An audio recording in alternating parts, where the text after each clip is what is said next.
उसकी car parking stand में खड़ी थी। उसने कार स्टार्ट की और फिर तेज़ रफ्तारी से दानिश मंजिल की तरफ चल पड़ा। इमरान इस वक्त वजारत दफ़ा की अज़ीमुश्शान इमारत के बाहर मौजूद था। चूँकि मुजरिमों की रेड करने के वक्त का इल्म नहीं था, इसलिए वो दानिश मंजिल से जल्द ही उधर आ गया। वो चाहता था कि मुजरिमों को रंगे हाथों गिरफ्तार किया जाए। ब्लैक ज़ीरो को भी उसने अपने साथ ले लिया। वो दुबला पतला जापानी जिसके ताक़ुब में सिद्दीकी गया था, वो सिद्दीकी को डाज दे जाने में कामयाब हो गया। लेकिन तनवीर ने बड़ी कामयाबी से उस देवहैकल जापानी का ताक़ुब किया। वो शहजाद कॉलोनी की कोठी नंबर 4 में आ गया था। तनवीर इस वक्त उस कोठी की निगरानी पर था। इमरान ने चूँकि आर्ट फैक्ट्री में कैप्टन शील की मदद को जाना था, चूँकि वो काम में भी खासा अहम था, इसलिए इमरान ने अपनी बजाय सफदर को भेज दिया। इस वक्त इमरान वजारत दफ़ा की इमारत की पुष्ट पर एक दरख्त के ऊपर मौजूद था और ब्लैक ज़ीरो सामने के रूह पर एक ज़ेर तमीर इमारत में दोनों नॉन स्टॉप टेलीस्कोप से बराबर इमारत का जायज़ा ले रहे थे। नाइट टेलीस्कोप S दूरबीन थी जिसमें रात के वक्त भी दूर की हर चीज़ बखूबी नज़र आती थी। रात के 2 बजे तक वहाँ कोई भी नहीं आया था। इमरान ने सोचा कहीं उस दुबले पतले आदमी के ताक़ुब की रिपोर्ट मिलने पर बासाशी ने अपना इरादा तो नहीं बदल लिया, लेकिन बहरहाल रात तो वहीं गुजारनी थी। 2:30 बजे के करीब इमारत से तकरीबन 200 गज दूर एक काले रंग की बड़ी सी कार रुकी और उसमें से 4 साए निकलकर इमारत की तरफ बढ़े। चारों का रुख इमारत की पुष्ट की तरफ था। वो इधर उधर देखते हुए बड़े मुहतात अंदाज में चल रहे थे। इमारत के बाहर मूड़ी की स्याही पहरा दे रहे थे मिलिट्री के। इमरान सोच रहा था उन्हें नक्शे वाली जगह का कैसे इल्म हुआ, जबकि ये टॉप सीक्रेट चीज़ है। और फिर इमरान को भी इस जगह का इल्म नहीं था जहाँ पर नक्शा रखा हुआ था। वैसे इमरान भी इस जगह को जानने की कोशिश नहीं की थी। मुजरिमों का रुख इसी दरख्त की तरफ था जिसके ऊपर इमरान मौजूद था। वो चारों इस दरख्त के नीचे आकर रुक गए। फिर उनमें से एक तो वहाँ रुक गया, बाकी 3 आगे बढ़ गए। इमारत के पुष्ट वाली दीवार से तकरीबन 20 गज दूर झाड़ियाँ सी उगी हुई थी। वो रेंगते हुए उन झाड़ियों तक जा पहुंचे। उन सब ने चूँकि सियाह लिबास पहने हुए थे और फिर रात की अंधेरी में, इसलिए उन पर किसी की नज़र पड़नी कदरे मुश्किल थी। झाड़ियों के पास जाकर वो रुक गए। फिर उन्होंने जेब से छोटे छोटे मुल्की नमा हथियार निकाल लिए। जिस जगह वो छुपे हुए थे वहाँ 2-2 पहरेदारों की बड़ी बड़ी एक टोलियाँ एक दूसरे के पीछे गश्त कर रही थी। फिर जैसे ही वो सिपाही गश्त करते वहाँ पहुँचे, अचानक स्यापोशों की टोलियाँ सीधी हुई और वो दोनों सिपाही बगैर कोई आवाज़ निकाले ढेर हो गए। उनके हाथों में पकड़ी हुई मशीन गनें नीचे गिर पड़ी, लेकिन चूँकि घास थी इसलिए उनसे ज़्यादा आवाज़ नहीं उठी। और दो के गिरते ही दो स्यापोश लपक कर आगे बढ़े और उन दोनों सिपाहियों को उठाकर उन झाड़ियों में ले आए। चंद लम्हों बाद 2 और सिपाही उधर आए, लेकिन उससे पहले कि वो अपने साथियों को वहाँ ना पाकर हैरान होते, इन 2 का भी वही हशर हुआ जो पहलों का हुआ था। फिर वो दोनों घसीट कर उन झाड़ियों में से ले गए। अब मैदान खाली था। फिर वो तीनों रेंगते हुए दीवार के करीब जा पहुँचे। थोड़ी देर बाद वो उनकी मदद से ऊपर पहुँच गए। दीवार चूँकि काफ़ी चौड़ी थी इसलिए वो दीवार पर लेट गए। इमरान दूरबीन से उनकी तमाम हरकत का जायज़ा ले रहा था। उसने सोचा कि अब उसे खुद भी उनके पीछे जाना चाहिए, लेकिन दरख्त के नीचे खड़े हुए स्याहपोश को ख़त्म करना ज़रूरी था। वो बड़ी एहतियात से दरख्त के नीचे उतरने लगा, लेकिन नीचे खड़ा हुआ स्याहपोश भी शायद बेहद चौकन्ना वाक़या हुआ। इमरान की बेइंतहा एहतियात के बावजूद भी उसे खतरे का एहसास हो गया, लेकिन शायद वो नहीं समझ सका कि खतरा किस तरफ से वारद हुआ है। लिहाजा वो चौकन्नी नज़रों से इधर उधर देख रहा था। उसने अपने हाथ में पकड़े हुए रिवॉल्वर को सीधा कर लिया। फिर अचानक उसे एहसास हो कि कोई शख्स दरख्त के ऊपर मौजूद है, लेकिन इतने में इमरान काफ़ी नीचे उतर चुका था और जिस लम्हे उसे स्याहपोश ने सर उठाकर देखा, उसी लम्हे इमरान ने वहीं से उस पर छलांग लगा दी और उसे लेटा हुआ ज़मीन पर ले गया। एक हल्का सा धमाका हुआ। इमरान फुर्ती से उठ खड़ा हुआ। दूसरे लम्हे उसने भी उठने में फुर्ती दिखानी चाहिए, लेकिन इमरान की हथेली की ज़ोरदार ज़रब उसकी गर्दन पर पड़ी और वो दोबारा ज़मीन बोस हो गया। चंद लम्हे तक वो हाथ पैर सेंकता रहा, फिर साकत हो गया। इमरान ने झुककर उसकी नब्ज़ देखी। वो बेहोश था। इमरान एक तवील सांस लेता हुआ सीधा हो गया। फिर उसने फुर्ती से जेब से एक छोटा सा लाइटर निकाला। उसमें ट्रांसमीटर फिट था। चंद लम्हे बाद वो राब्ता कायम हो चुका था। हेलो हेलो ब्लैक ज़ीरो, मैं इमरान बोल रहा हूँ, ओवर। इमरान की आवाज़ में तेज़ी नुमाया थी। Yes sir. यस इमरान साहब, क्या बात है, ओवर। दूसरी तरफ से ब्लैक ज़ीरो की आवाज़ सुनाई दी। प्यार से खेल शुरू हो चुका है। एक एक्टर मेरे कदमों में पड़ा हुआ बेहोशी की एक्टिंग कर रहा है। तुम फ़ौरन मेरे पास पहुंचो, ओवर। इमरान इस नाजुक वक्त में भी मजाक से बाज ना आया। मैं पहुंच रहा हूँ, ब्लैक ज़ीरो ने मुख्तसर सा जवाब दिया और इमरान ने ट्रांसमीटर बंद करके लाइटर जेब में डाल लिया। अब वो बेचैनी से ब्लैक ज़ीरो का इंतज़ार कर रहा था। मुजरिम वजारत दफ़ा की इमारत में दाखिल हो चुके थे, लेकिन उसे उम्मीद नहीं थी कि मुजरिम इस नक्शे तक पहुंच जाएंगे, क्योंकि इस नक्शा पर ही मुल्क के तमाम दफ़ा का दारोमदार था। इसलिए ये नामुमकिन था कि इस नक्शे की हिफाजत का कोई खसूसी इंतज़ाम ना किया गया हो। यकीनन उसके लिए इंतहाई खसूसी इंतज़ाम किए गए होंगे। इस नज़रिया को सामने रखते हुए उसने सर सुल्तान से नक्शे की कॉपी मांगी। वो सिर्फ यहाँ आया भी इसीलिए ही था। कि हो सकता है कि उसका ख़्याल था कि हो सकता है कि मुजरिम नक्शा उड़ाने में कामयाब हो जाएँ, तो ये नक्शा उनसे फ़ौरन हासिल कर लिया जाए और किसी मुजरिम को गिरफ़्तार करके उसके ज़रिए बासाशी तक पहुँचा दिया जाए। इस वक़्त उसे एक साया तेज़ से कदम उठाता हुआ अपनी तरफ आता नज़र आया। इमरान उसकी चाल से ही पहचान गया कि ये ब्लैक ज़ीरो होगा और फिर ब्लैक ज़ीरो उसके पास पहुँच गया। ताहिर, तुम उसे उठाकर गाड़ी में डाल दो, ये अभी 4 घंटे तक बेहोश रहेगा। मैं ज़रा मुजरिमों के पीछे अंदर जाता हूँ, उसको कार में छोड़ने के बाद तुम यहाँ पहरा दो। अगर मुजरिम मुझसे पहले निकल आए तो सिचुएशन को कंट्रोल करना तुम्हारा काम होगा। इमरान ने उसे हिदायत दी और ब्लैक ज़ीरो ने इस बात में सर हिला दी। इमरान फुर्ती से वजारत दफ़ा की इमारत की तरफ बढ़ गया। उसने दीवार के पास पहुंचकर जंप लगाया और दूसरे लम्हे वो दीवार पर था। अंदर अंधेरा था। वो एक लम्हे तक दीवार के ऊपर लेटा रहा, फिर उसने नीचे छलांग लगा दी। एक हल्का सा धमाका हुआ। चंद लम्हे तक वो साकत रहा। जीप जब धमाके का कोई रद्द-ए-अमल ना हुआ तो आहिस्ता आहिस्ता रेंगने लगा। वैसे उसे हैरत हो रही थी कि इस अहम इमारत की हिफाजत के लिए इतनी चार दीवारी से काम क्यों लिया जा रहा है। उसने सोचा सुबह सदर मुमलिकत से बराह रास्त इसकी शिकायत करूँगा। वो रेंगता हुआ गया, एक लान में था। फिर वो असली इमारत के करीब पहुंच गया। मुजरिम कहीं भी नज़र नहीं आ रहे थे। इमारत की साइड पर एक कुशादा मगर तवील राहदारी बनी हुई थी। वो इसमें दाखिल हो गया। वो अब भी रेंग रहा था। राहदारी के दरमियान में एक दरवाज़ा उसे खुला नजर आया। वो उठा और फिर उसमें घुस गया। ये एक तवील राहदारी थी। अब वो एहतियात से चल रहा था। काफ़ी दूर तक वो चलता गया। फिर उसे बाएं साइड पर एक दरवाज़ा खुला नजर आया। उसके दिमाग में एक ख्याल आया। उसने जेब से पेंसिल निकाली और दरवाज़ा के पास फर्श के इर्द गिर्द देखने लगा। उसे बहुत से तार कटे हुए मिले, जो समझ गया कि मुजरिमों ने दरवाजे में लगा हुआ हिफाज़ती इलेक्ट्रॉनिक इंतज़ाम ख़त्म कर दिया है। इसका मतलब है कि मुजरिम पूरी तैयारी से आए हैं और उन्हें हर इंतकाम का पहले से ही इल्म था। वो दरवाजे के अंदर घुस गया। ये एक छोटा सा कमरा था जिसमें एक साइड पर एक मेज़ और कुर्सी रखी हुई थी। कमरा खाली था। उसने पेंसिल टार्च से कमरे का जायज़ा लेना शुरू कर दिया। जल्दी उसे कमरे के दाएं कोने में फर्श हटा हुआ नजर आया। वो समझ गया कि ये तहखाने में जाने का रास्ता है। वो आहिस्ते से सीढ़ियाँ उतरता चला गया। आगे फिर एक कमरा था। कमरे का दरवाज़ा खुला हुआ था। वो दरवाजे में घुस गया। अब वो एक बहुत बड़े हाल में पहुंच गया था, जहाँ चारों तरफ स्टील की बड़ी बड़ी अलमारियाँ रखी हुई थी। ये देखकर समझ गया कि ये रिकॉर्ड रूम था। हाल की साइड में एक छोटा सा दरवाज़ा था जो बंद था। इसकी छठी हिस्स ने फ़ौरन महसूस कर लिया कि मुजरिम इसी दरवाजे की दूसरी तरफ मौजूद हैं। यकीनन उन्हें वो नक्शा रखा गया होगा। वो तेज़ी से उस दरवाजे की तरफ बढ़ा। दरवाजे में हल्की सी एक झरी थी। उसने झरी से आंख लगाई तो वाकई अंदर 3 साए मौजूद थे। एक साए को एक सेफ पर झुका हुआ पाया। उसने पेंसिल टार्च जला रखी थी, जिसकी रोशनी में वो सेफ को खोलने की कोशिश कर रहा था। उसने सोचा कि मुजरिमों को यहीं ट्रेप कर ले, लेकिन फिर कुछ सोच कर वो रुक गया। उस लम्हे हल्का सा खटका हुआ और सेफ खुल गया। नकाबपोश ने सेफ में हाथ डाला और अब उसके हाथ में एक लंबा तय किया हुआ कागज़ था। उसने फुर्ती से कागज़ की तय खोलकर उसे फर्श पर बिछा दिया। तय खुलने के बाद ये कागज़ काफ़ी लंबा चौड़ा हो गया। कमरे की साइड की दीवार में और भी सेफ मौजूद थे। सेफ खोलने वाले लोग नकाबपोश ने नक्शा फर्श पर बिछाने के बाद बगल से लटका हुआ कैमरा उतारा और फिर उसका रुख नक्शे की तरफ करके बटन दबा दिया। ये एक मखसूस साज का कैमरा था जो बगैर फ्लैश के अंधेरे में सही फ़ोटो खींच लेता था। नकाबपोश ने सिर्फ एक फ़ोटो खींचने पर इक्तफ़ा नहीं किया। फिर उसने वो नक्शा फर्श से उठाकर अबूर बराबर तय किया और उसे दोबारा सेफ में रखकर सेफ का दरवाज़ा बंद कर दिया। खटका हुआ। सेफ दोबारा बंद हो गया। यकीनन उसने उसको इसी तरह खोला था ताकि ताला टूटने ना पाया था। इमरान दरवाजे से हटकर एक तरफ खड़ा हो गया, क्योंकि उसे इल्म था कि अब नकाबपोश वापस आएंगे। वही हुआ। दूसरे लम्हे दरवाज़ा खुला और तीनों नकाबपोश एहतियात से कदम उठाते हुए दरवाजे से निकले। सबसे आखिर में वो नकाबपोश निकला जिसने फ़ोटो खींचे थे। इमरान ने उसे यूँ पहचान लिया क्योंकि वो बाकी नकाबपोशों से ज़्यादा जसीम और कवी हैकल था। इमरान ने सोचा कि उसे यहीं पकड़ लिया जाए, क्योंकि हो सकता है इमारत के बाहर निकलने पर वो मामला ख़राब हो जाए और कैमरा हाथ से निकल जाए। उसने रिवाल्वर जेब में डाला और फिर अचानक नकाबपोश पर उलट पड़ा। उसने हत्तल मकदूर एहतियात से उस पर हाथ डाला। उसका एक हाथ उसके मुंह पर पड़ा और दूसरा उसकी गर्दन के गिर्द लिपट गया। इमरान का दरअसल मकसद ये था कि आगे जाने वाले नकाबपोशों को पीछे वाले नकाबपोश के पकड़े जाने का पता ना चले, लेकिन नकाबपोश उसके अंदाजे से भी ज़्यादा फुर्तीला निकला। एक लम्हे के लिए तो वो उस अचानक हमला से घबरा गया, लेकिन दूसरे लम्हे उसने एक झटका दिया और इमरान का उसके मुंह से नकाब हट गया। नकाबपोश के मुंह से चीख निकली। आगे जाने नकाबपोश यकदम पलट पड़े। इमरान ने एक ज़ोरदार मुक्का उसकी कनपटी पर मारना चाहा, लेकिन नकाबपोश ने एक हैरत अंगेज़ दाव मारा और इमरान उलटकर उसके आगे फर्श पर जा गिरा। इमरान के लिए ये दाव नया था, लेकिन वो फर्श पर गिरकर यूं उछला जैसे उसके जिस्म में स्प्रिंग लगे हुए हैं। अचानक नकाबपोश ने हाथ लहराया, फिर उसके पीछे से वो कैमरा निकलकर आगे जा पड़ा। इमरान इतने में उससे लिपट चुका था, लेकिन एक नकाबपोश ने फुर्ती से कैमरा उठा लिया और दूसरा इमरान की तरफ लिपका।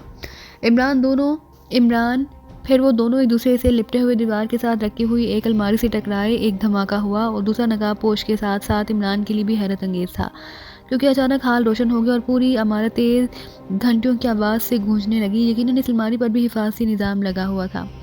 कैमरा लेकर भागो, इमरान के नीचे आए हुए नकाबपोश ने चीख कर कहा और फिर वो दोनों नकाबपोश भाग पड़े। इमरान ने उनके पीछे भागना चाहा, लेकिन नकाबपोश उससे लिपट गया।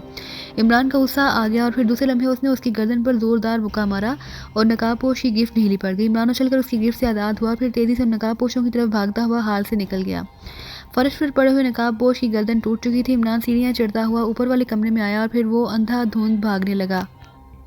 पूरी इमारत की घंटियां गूंजती सुनाई दी। मिलिट्री चौकन्नी हो गई थी। वो भागता हुआ बरामदे से बाहर वाली नीम राहदारी में पहुंच गया। नकाबपोश इस वक्त लान में पहुंच चुके थे। फिर उन पर गोलियों की बरसात होने लगी। ये यकीनन मुहाफिज से जो इन नकाबपोशों पर गोलियां बरसा रहे थे। एक नकाबपोश वहीं लान में गिर गया, लेकिन दूसरा दीवार के पास पहुँच गया। फिर उस पर भी गोलियों की बार पड़ी और वो हवा में उछलकर दीवार के करीब गिर गया।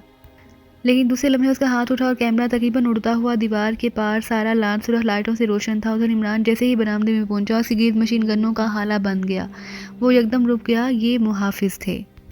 कौन हो तुम? एक मुहाफिज ने, जो शायद उनका ऑफिसर था, कड़क कर पूछा। अलादीन का जिन, इमरान ने बुखलाते हुए जवाब दिया। शट अप, उसी ऑफिसर ने झड़क कर पूछा। अरे तुम मुजरिमों को पकड़ो, मुझसे तुमने क्या लेना है? इमरान ने चीखते हुए कहा। बकवास मत करो, हमें धोखा दे रहे हो, तुम भी मुजरिम हो। खबरदार, अब कोई हरकत की तो गोलियों से जिस्म छलनी कर दूंगा, ऑफिसर ने कड़कते हुए कहा। इमरान समझ गया कि वो बुरी तरह फंस चुका है। वैसे उसे इत्मीनान था कि कैमरा बाहर खड़े हुए ब्लैक जीरो ने उठा लिया होगा, लेकिन अब इस मुसीबत से कैसे छुटकारा हासिल किया जाए, इसकी तलाशी लो, उस ऑफिसर ने एक सिपाही को कहा। और उसने आगे बढ़कर इमरान की जेब से रिवाल्वर और दीगर सामान निकाल लिया, जिसमें वो लाइटर भी था, जिसमें ट्रांसमीटर फिट था। इसके हाथ बांध दो, उसने दूसरा हुक्म दिया। अरे अरे, गजब खुदा का, मेरे हाथ बांध रहे हो? मैं कहीं भागा तो नहीं जा रहा, इमरान ने चीखते हुए कहा। लेकिन दो सिपाहियों ने इसके हाथ पीछे करके अपनी अपनी बेल्ट से बांध दिए। अब इमरान मुकम्मल तौर पर काबू में आ चुका था, लेकिन वो सिपाहियों ने उसके हाथ पीछे करके उन्हें बांध देने में कोई कसर ना छोड़ी। मेरे ख्याल में से भी गोली मार दी जाए और शो किया जाए कि हमला में मारा गया है, क्योंकि अगर ये जिंदा रहा तो ज़्यादा से ज़्यादा 4-5 साल कैद हो जाने में। मैं वतन के दुश्मन अफराद को जिंदा रखने के लिए तैयार नहीं, एक और ऑफिसर ने राय दी। अरे क्यों मेरा सत्यानाश मारते हो? मरने के लिए मैं ही रह गया हूँ, इमरान ने शोर मचाते हुए कहा। वैसे ये तुम्हारा ख्याल है? ऐसे वतन के दुश्मनों के साथ यही सलूक होना चाहिए। अभी तो मामला हमारे कंट्रोल में है, उसी ऑफिसर ने कहा। और फिर उसने एक सिपाही से मुखातिब होते हुए कहा। गुलशेर, उसे सामने वाले सतून से बांध दो, पुश्त हमारी तरफ हो और मैं जैसे ही इशारा कर दूँ उस पर गोलियों की बौछार कर दो। अरे तुम तो वाकई संजीदा हो, गजब खुदा का, मुझ दोस्त के साथ ये सलूक कर रहे हो, इमरान ने नकाब से आंख निकालते हुए कहा। इसका नकाब उतार दो, ऑफिसर ने इमरान के एहतजाज की परवाह न करते हुए कहा। और एक सिपाही ने झपट कर इमरान की नकाब खींच ली।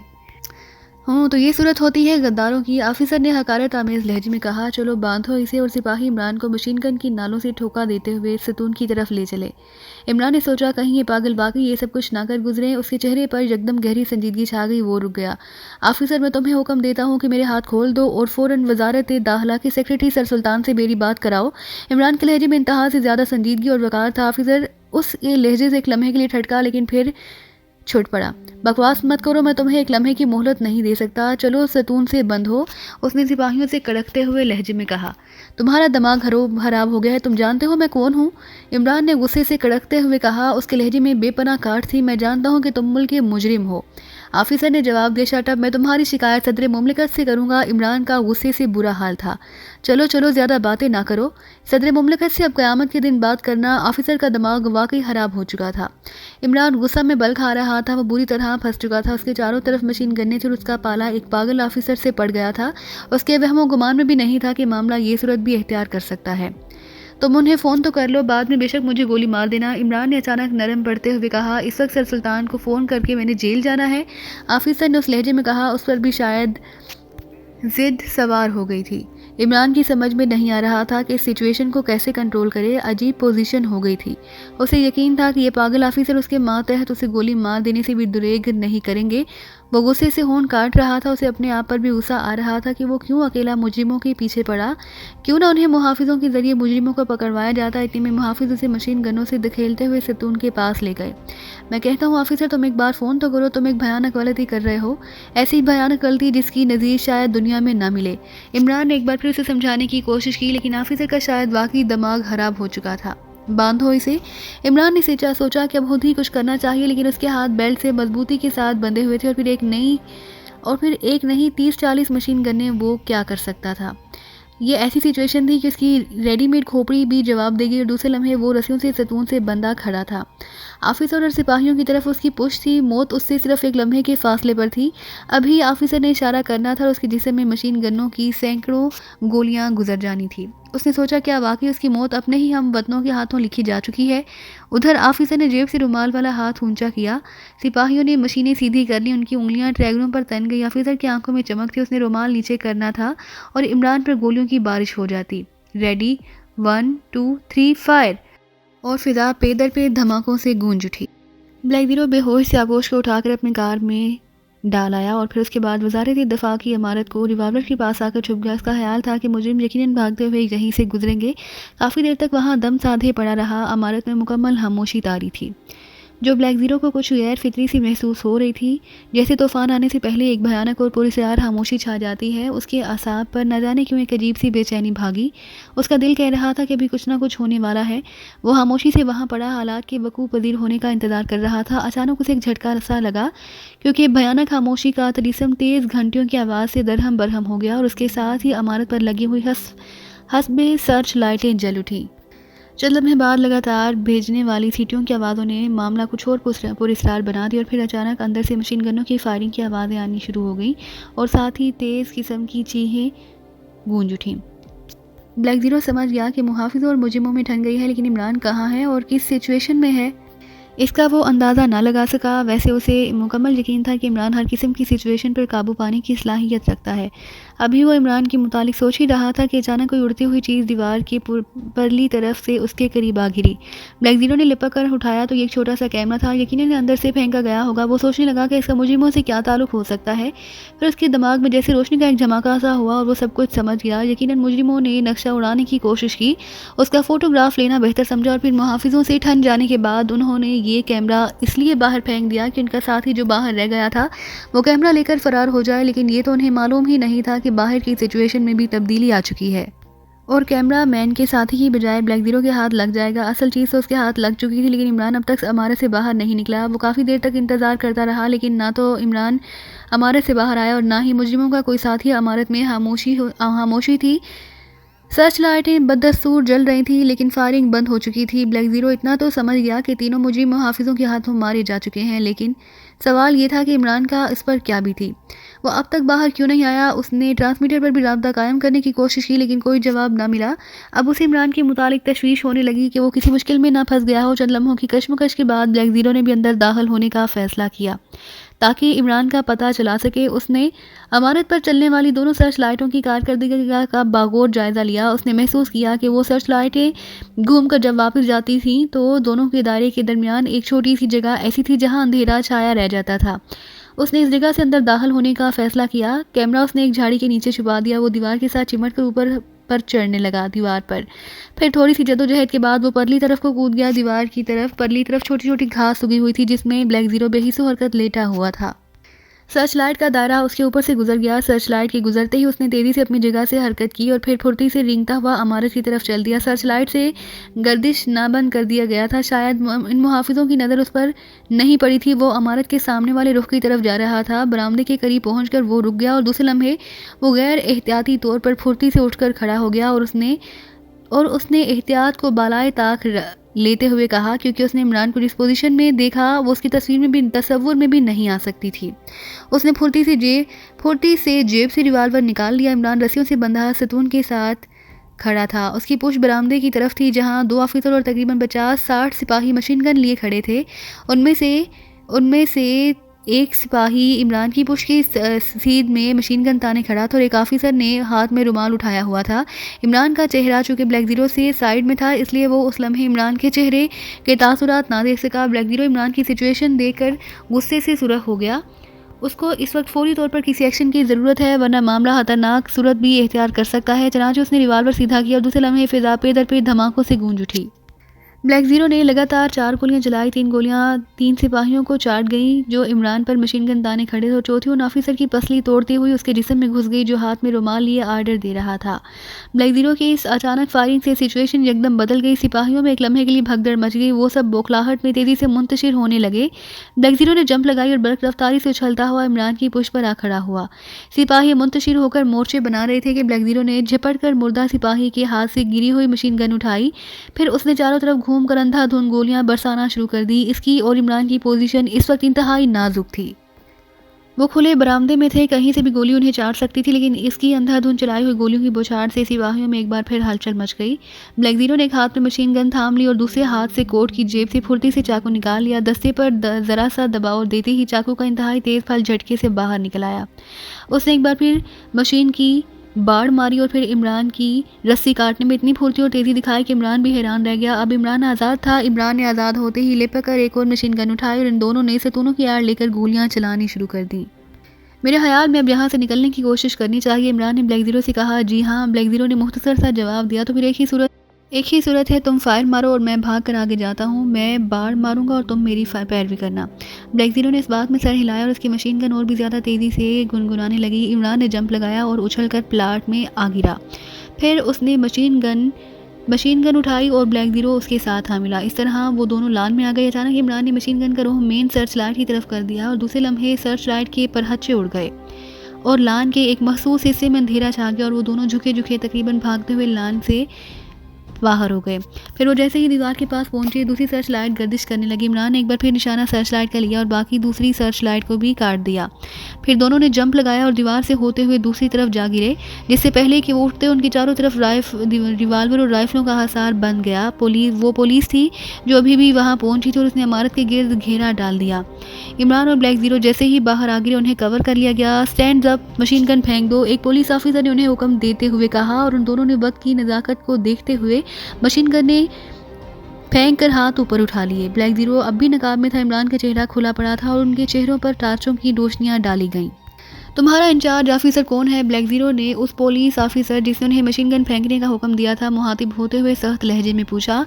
मैं हूँ, क्या बात है? उसी ऑफिसर ने सर्द लहजे में जवाब दिया। मेरी बाएं जेब में हाथ डालकर एक पेज निकाल लो, तब तुम्हें पता चलेगा मैं कौन हूँ। ब्लैक ज़ीरो ने ऑफिसर को हाकमाना अंदाज में कहा। पुलिस ऑफिसर ने ब्लैक ज़ीरो की बाएं जेब में हाथ डालकर एक पेज निकाल लिया और फिर उसने जैसे ही टार्च की रोशनी उस पर डाली, वो बौखला गया। बौखलाहट में उसके हाथ से टार्च नीचे गिर पड़ी और उसने एड़ियाँ मिलाकर एक ज़ोरदार सैल्यूट ब्लैक ज़ीरो को किया।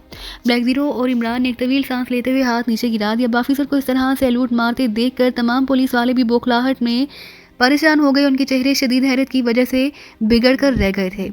सर आप? पुलिस ऑफिसर के मुंह से हैरत, बौखलाहट और खौफ से अल्फाज नहीं निकल रहे थे। हम चंद लोगों का ताकुब करते हुए अंदर गए थे कि मुहाफिजों ने हमें पकड़कर हम पर ही गोलियां चला दी। ब्लैक ज़ीरो ने हालात की कदरे वजाहत करते हुए पुलिस ऑफिसर से कहा और फिर ब्लैक ज़ीरो बढ़कर उस झाड़ी की तरफ बढ़ गया जहां उसने कैमरा छुपा दिया था। कैमरा अभी तक वहीं मौजूद था। उसने कैमरा उठाया और इमरान के हवाले कर दिया। इमरान ने खामोशी से कैमरा ब्लैक ज़ीरो के हाथों से ले लिया। फिर वो पुलिस की सरकर्दगी में इमारत के कंपाउंड में दाखिल हो गए।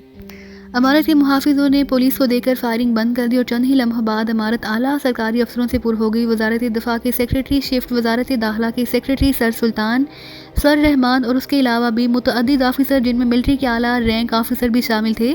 सर रहमान ने वहाँ इमरान को मौजूद पाकर मुंह बिगाड़ लिया। एक्सटू उन सब से अलग होकर तमाम हालात बतला रहा था। रिकॉर्ड रूम में पड़ी हुई एक मुजरिम की लाश भी उठा ली गई जिसे इमरान ने खत्म किया था और वो ऑफिसर जो इमरान के हाथ में के दर पे था ब्लैक ज़ीरो की गोली से शदीद जख्मी हो चुका था। मरते वक्त भी उसने यही इकरार किया कि वो इमरान और ब्लैक ज़ीरो को मुजरिम ही समझ रहा था और उसका ख्याल था कि मुलजिम को जल्द ही सज़ा मिल जानी चाहिए। ये तो शुक्र था कि एक्स2 की बरवक्त मुदाखलत से इमरान की जान बच गई, वरना एक्स2 ने जाहिर किया कि मुजरिम नक्शा उड़ाना चाहते थे लेकिन इमरान की वजह से नाकाम रह गए और कैमरा हमें मिल गया और मामला जल्द ही गोल हो गया। सफदर भी कैप्टन शकील की मदद के लिए फैक्ट्री में पहुंच चुका था। सफदर भी एक लड़के के रूप में वहां पहुंच गया। कैप्टन शकील की इत्तला के मुताबिक आज रात मुजरिमों ने अपना फाइनल ऑपरेशन अंजाम देना था। कैप्टन शकील ने रुबैका की निगरानी करने का फैसला किया क्योंकि इस वक्त भी वो एक ही ऐसा मोहरा था जो नज़रों के सामने था। शाम के इस वक्त मेन डिपार्टमेंट में ड्यूटी थी लेकिन ड्यूटी शुरू होने के काफ़ी देर तक जब वो ना पहुंची तो कैप्टन शकील को शक गुजरा और वो उसकी रिहायशी खिड़की की तरफ गया। लेकिन ये देखकर उसकी हैरत की इंतहा न रही कि जब रुबैका का कमरा उसने खोला, उसका मतलब था कि चिड़िया उड़ गई। कैप्टन शकील की समझ में नहीं आ रहा था कि आखिर रुबैका कहाँ गायब हो गई। वो कुछ सोचता चला वापस मेन डिपार्टमेंट में आ गया। मेन डिपार्टमेंट में इस वक्त सफदर और जूलिया भी मौजूद थे। जूलिया आज पहली बार मेन डिपार्टमेंट में आई थी सफदर के साथ। जो लड़की काम करने वाली थी उसका नाम सोफिया था। सफदर ने महसूस किया कि सोफिया इंतहाई कमगो और संजीदा किस्म की लड़की थी। वो जब से ड्यूटी पर आई थी मुस्तकिल काम में ही हमनक थी। उसने एक मरतबा भी काम के अलावा और कोई बात नहीं की। सफदर काम करने के अलावा चौकन्नी नज़रों से चारों तरफ देख रहा था। उसकी छठी हिस्स बतला रही थी कि यह खतरा उसके आसपास कहीं करीब ही मौजूद है, लेकिन अब तक वो खतरा को महसूस नहीं कर सका। कैप्टन शकील के लिए उसे तलाश करना काफ़ी मुश्किल था, लेकिन रुबैका सर से ही गायब थी। कैप्टन शकील दोबारा अपने काम में हमनक हो गया। सफदर सर झुकाए मशीन की डायलिंग नोट कर रहा था कि अचानक उसकी नज़र उठी। उसके दिमाग में एक शक की लहर गुजर गई, क्योंकि उसने साफ तौर पर महसूस किया कि सोफिया के ब्लाउज में रिवॉल्वर मौजूद था। और उसने सोचा कि एक आम सी लड़की को ऑपरेटर में काम करते हुए इस रिवॉल्वर की क्या ज़रूरत है। यकीनन दाल में कुछ काला है।